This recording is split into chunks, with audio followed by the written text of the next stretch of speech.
ko lang magbigay ng komento doon sa rally, doon sa banda sa amin, no, sa Mindanao.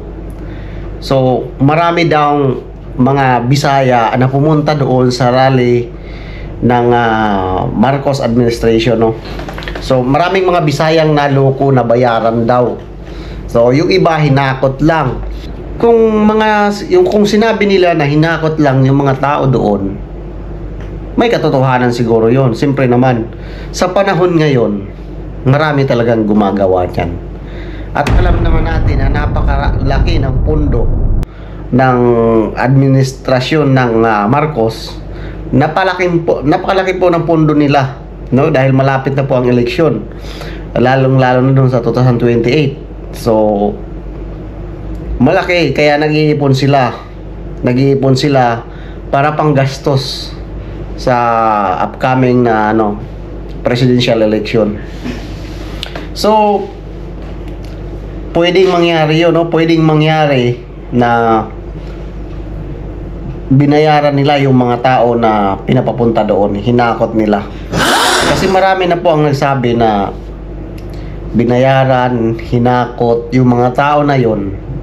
So ang ibig sabihin lang niyan, kung wala yung mga yon, hindi tatauhin ang Marcos. At saka ako, Bisaya ako,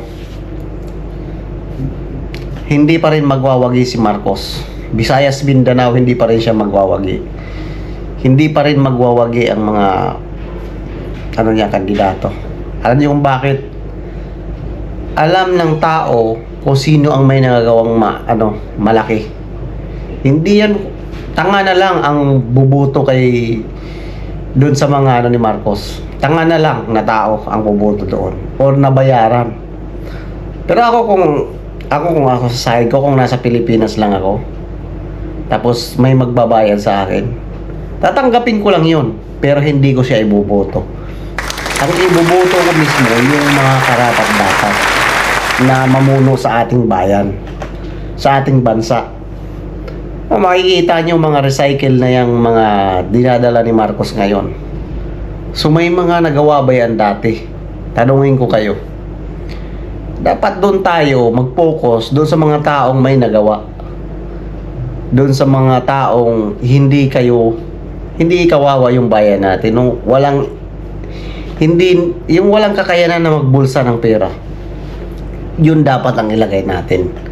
Yung may takot, no? Yung alam nila, yung perang hinahawakan nila ay hindi sa kanila. Kasi pag yung ilagay nyo yung mga reelectionist na mga dating